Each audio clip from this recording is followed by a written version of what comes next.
బద్వేల్ టీడీపీలో రోజు రోజుకి హాట్ పాలిటిక్స్ నడుస్తూ ఉన్నాయి. ఈ వారము 2 వారాల క్రితం కనుక చూసిన గొడవలు చూస్తే కనుక ఇక్కడ పరిస్థితులు ఏంటి, అసలు ఎందుకు వర్గపోరు ఏర్పడింది, వర్గపోరుకి అసలు కారణాలు ఏంటి, ఎందుకు ఇక్కడ టీడీపీ క్యాడర్ రెండుగా చీలిందనే దాంతో మనతో మాట్లాడటానికి ఒక వర్గానికి చెందిన డీసీసీబీ చైర్మన్ సూర్యనారాయణ రెడ్డి మనతో ఉన్నారు. సార్ చెప్పండి, ఇప్పుడు బద్వేల్లో ఇప్పుడు నడుస్తున్న పరిస్థితులు, సంక్రాంతి, మొన్న ఎన్టీఆర్ గారు వర్ధంతి, ఈరోజు లోకేష్ పుట్టినరోజు, ఈ 3 నిదర్శనాలు గొడవలకి ఈరోజు బ్యానర్లు దించారు మీవి. అసలు ఏంటి, ఎందుకు జరుగుతుంది ఇక్కడ వర్గపోరు, ఎందుకు వస్తుంది? వర్గపోరు అని నేను అనుకోవడం లేదండి. నాకు ఆల్రెడీ చంద్రబాబు నాయుడు గారు ప్లస్ లోకేష్ బాబు గారు నాకు డీసీసీ బ్యాంక్ చైర్మన్ ఇచ్చి పెద్ద గౌరవం ఇచ్చారు. నాకు ఆల్రెడీ పార్టీల నుంచి నేను బ్యాక్ సైడ్గా నేను పార్టీకి దాదాపు 30-35 ఇయర్స్ నేను పనిచేస్తూ ఉన్నాను. దానివల్ల నేను అనుకున్నాను. కానీ నాకు కూడా ఇప్పుడు ఎందుకంటే పార్టీలో బాధ్యతలు పెట్టిన తర్వాత నేను కూడా ప్రజల్లో కొంత చేయాలనే ఉద్దేశంలో నేను చేస్తా, పార్టీ ఏం గైడ్లైన్స్ ఇచ్చిందో దానికి వలన నేను చేసుకుంటూ వెళ్తున్నాను. కాబట్టి నేను ఆ గొడవలకు దానికి నేను సంబంధం అనుకోవడం లేదు, నా పని నేను చేసుకుంటూ వెళ్తున్నాను. అంటే మొన్న చూస్తే సంక్రాంతి పోటీలకి పోటాపోటీగా 30,000 ఉన్నది 3 లక్షల ప్రైజ్ మనీకి వెళ్ళింది. మొన్న చూడబోతే ఇక్కడున్న ఇద్దరు నేతలే, ఇద్దరు విడివిడిగా కార్యక్రమాలు నిర్వహించుకుంటూ పోతా ఉన్నారు. ఈ రోజు చూడబోతే బ్యానర్లు కూడా చించారు. అంటే ఎవరు చించారు మీ బ్యానర్లు? బ్యానర్లు చించారని నేను అనుకోవడం లేదండి. ఎవరో చెప్పారు, ఎవరు చించారో అయితే మనకు తెలియదు. మా పోలీసు వాళ్ళతో నేను పోలీసుతో సీఈ గారితో డిస్కస్ చేయడం జరిగింది. డిస్కస్ చేస్తే అది దానికి కట్టడం వలన గమ్ము ఊడిపోయింది, పడిపోయింది అన్నారు తప్పితే నాకు చించారని నేను ఎవరు అనుకోవడం లేదండి. నేను అది అంటే ఇప్పుడున్న రితీష్ రెడ్డి గారికి మీకు మధ్య ఇదివరకు ఇద్దరు కలిసే ఉన్నారంట, ఇప్పుడు మీ ఇద్దరి మధ్య అసలు వ్యత్యాసం ఎందుకు వచ్చింది? అంటే ఇద్దరు ఎందుకు మాట్లాడుకోవట్లేదు? మాట్లాడుకోవడం లేదంటే మాట్లాడతామండి, కనపడితే మాట్లాడతాను. ఎందుకంటే నేను ఆల్రెడీ బ్యాంక్కి దానికి సంబంధం ఉన్నాం. ఇప్పుడు ఐవీఆర్ఎస్ కాల్ పెట్టడం వల్ల పార్టీలో కొంత గ్యాప్ రావడం మాత్రం వాస్తవమేనండి. అది కొంచెం చిన్న కొన్ని పర్సనల్ విషయం వల్ల మేము పోలేకపోతామండి ఆడికంతే. అట్లా కొంచెం ఘర్షణ ఉందండి. అంటే ఇప్పుడు ఇన్ఛార్జిగా మిమ్మల్ని నియమిస్తామని కానీ ఇటు అధిష్టానం కానీ ఇట్లా పార్టీ నుంచి కానీ ఏమైనా సంకేతాలు వచ్చాయా మీకు? అంటే మీకు తెలిసిందే, ఇన్ఛార్జిగా నియమించాలి, రితీష్ రెడ్డి కావాలన్నా సూర్యనారాయణ రెడ్డి కావాలన్నా ఐవీఆర్ఎస్ కాల్ పెట్టడం జరిగింది. ప్రతి ఒక్కరూ చూశారు, అదేమి దాంట్లో ఏం తప్పలేదు. నన్ను కూడా నేను కూడా పార్టీని అడిగినప్పుడు మీరు పార్టీ నాకు ఏది ఆదేశిస్తే అది నేను సిద్ధంగా ఉన్నాను సార్, పార్టీ ఆదేశాల ప్రకారం నేను కూడా చేసేదానికి సిద్ధంగా ఉన్నాను చెప్పడం కూడా జరిగింది హైకమాండ్కు. హైకమాండ్ ఫైనల్గా ఏమి నిర్ణయించితే ఆ నిర్ణయాన్ని నేను కట్టుబడి ఉంటానని చెప్పాను ఆల్రెడీ, ఇప్పుడు కూడా చెప్తున్నాను. గతంలో రితీష్ రెడ్డి గారు ఏదైతే ఉన్నారో మీకు డీసీసీబీ చైర్మన్ పదవి రావడానికి కూడా అంటే వీళ్ళు కూడా దోహదపడ్డారు. అంటే పదవి ఇచ్చిన వాళ్ళ దగ్గరికే మళ్ళీ ఆయన ఎందుకు ఇట్లా వ్యతిరేకంగా వెళ్తున్నారు అనేది కూడా కొంత నడుస్తుంది.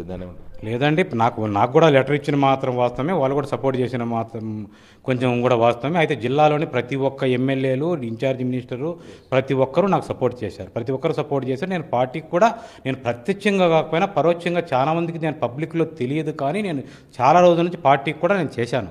పార్టీ నా సేవలను గుర్తించి నాకు లోకేష్ బాబు గారు, చంద్రబాబు నాయుడు గారు నన్ను గుర్తించే నాకు ఇచ్చారని నేను అనుకుంటున్నాను. మిగతా వాళ్ళ సహకారం కూడా ఉందండి.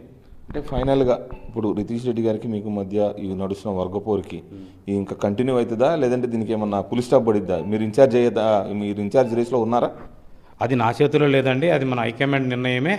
మా నిర్ణయం అది హైకమాండ్ తీసుకోవాల్సిన నిర్ణయం.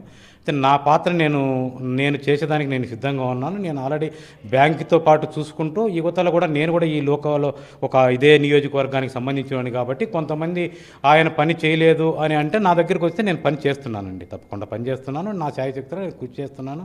పోలీసు డిపార్ట్మెంట్ కానీ రెవెన్యూ వాళ్ళతో కూడా నేను మాట్లాడి చేస్తున్నాను.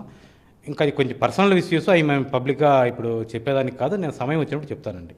అంటే ఏంటి, అంటే రితీష్ రెడ్డి గారికి మీకు ఉన్న పర్సనల్ ఇష్యూస్ వల్ల ఇప్పుడు ఎంత జరుగుతుందా? పర్సనల్ ఇష్యూస్ అంటే అదే కొంచెం చిన్న గ్యాప్ వలన.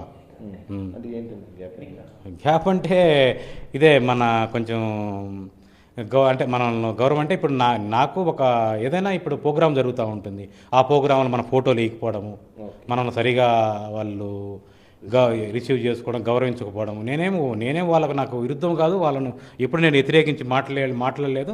వాళ్ళలో కొంతమంది ఇలా చేసి నా మనసుకు కూడా నొచ్చి అందులో మనం ఎందుకంటే తెలుగుదేశం పార్టీలో ఉన్నాము, ఇన్ని రోజుల నుంచి పార్టీకి పోరాడాము, ప్రయత్నించాము, అయినా మనకు సరైన గుర్తింపు లేదని నా మనసు కనిపించింది కాబట్టి నేను పోలేకపోయాను. అందువల్ల గ్యాప్ వచ్చింది. గ్యాప్ వలన అందులో నాకు ఒక కరస్పాండ్ ప్రోగ్రాంకు నాకు ఆల్రెడీ 15 రోజుల కిందట అక్కడ ఉండే నిర్వాహకులు కానీ అక్కడ ఉండే గ్రామస్తులు కానీ నా కాడికి వచ్చి ప్రైజ్ మనీ అడగడం జరిగింది. ప్రైజ్ మనీ అడిగిన తర్వాత నేను ఫస్ట్ ప్రైజ్ నేను ఇవ్వడం జరిగింది. ఇచ్చిన తర్వాత వాళ్ళు ఆహ్వానించడం జరిగింది. ఆహ్వానం మేరకు నేను అక్కడికి వెళ్ళాను. వెళ్ళిన తర్వాత అక్కడికి కొంత అక్కడ ఉండే లోకల్ నాయకులు ఒక టీం వచ్చేసి అలా చేయకూడదు అనే కొంచెం లొల్లి పెట్టడం జరిగింది.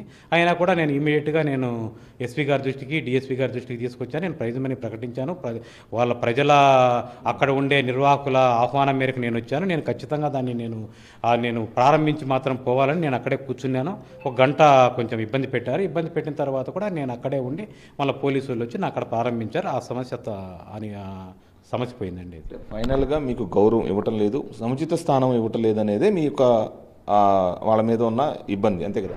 సముచిత స్థానం అని కాదు, కొంచెం ప్రాబ్లమ్స్ కొన్ని ఉన్నాయి వాళ్ళు. ఎందుకంటే ఇప్పుడు మా విలేజ్ ఉంది. మా విలేజ్లో కూడా కొన్ని సమస్యలు అంటే నేను నా మండలంలో ఉన్నాను. నా మండలంలో కూడా నా ఊరిలో కూడా నాకు తెలియకన్నా బిఎల్ఎల్ని మార్చడం కానీ, యూనిట్ ఇన్ఛార్జీలను మార్చడం కానీ కొంచెం ఇబ్బందులు కలిగజేసి, అంటే నాకు ఒక విధంగా విలువ తగ్గించే విధంగా చూడడం జరుగుతూ ఉంది. అలా దానివల్ల కూడా నాకు కొంచెం మనసు గాయమవుతుందండి.